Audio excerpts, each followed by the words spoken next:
The day the letters left. In the heart of Letterville, the sun always shone on the alphabet.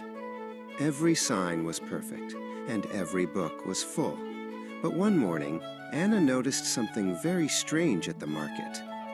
The sign above her favorite fruit stand was broken. It didn't say apples anymore. It just said _PP less. The letter A was gone. Anna ran to find her best friend, Quill. "The A's are missing," she cried. Quill looked up at the park entrance. The big golden sign that usually said park now looked very silly. It said P_RK. They looked around and realized the A's were vanishing from everywhere. Posters, mailboxes, and even the labels on jars of jam. Without the letter A, the town was in a muddle. The baker couldn't sell C_keys, and the librarian couldn't find the ATL_S. Anna and Quill knelt down and spotted a clue on the ground.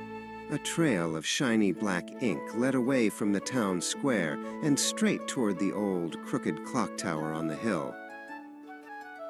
They followed the trail all the way to the top of the tower.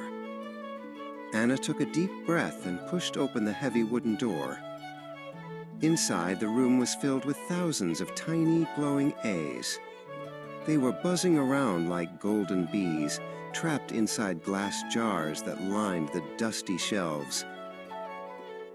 In the center of the room sat Professor Zed. He was wearing a long cape and holding a giant net. He looked very grumpy. "I am the Alphabet Bandit," he declared, hugging a jar of letters to his chest. "I took them because the letter A gets all the attention. It's always first in the alphabet, and I'm tired of it." Professor Zed huffed and puffed. "Why should A be the star? I'm going to hide them forever.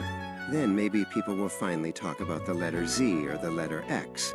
Nobody ever writes a story about a zebra eating xylophones." He crossed his arms tightly and looked away, feeling very unappreciated.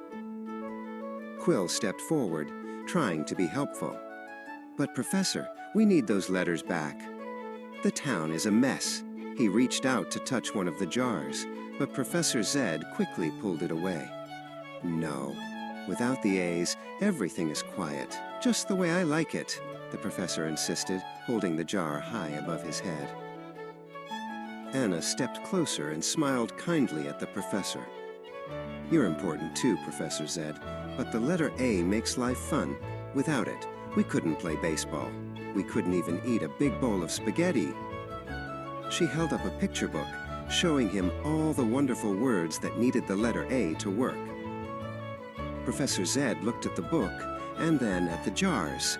He realized that the town was sad without its favorite words. "I suppose baseball is quite good," he muttered.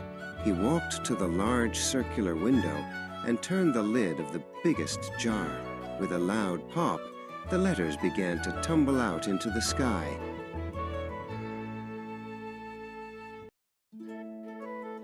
The letters flew back to their signs and books. Letterville was whole again. To celebrate, the town held a giant feast. Professor Zed was the guest of honor, and he sat right next to Anna. They shared a giant, crunchy apple, and the professor realized that being a friend was much better than being a bandit.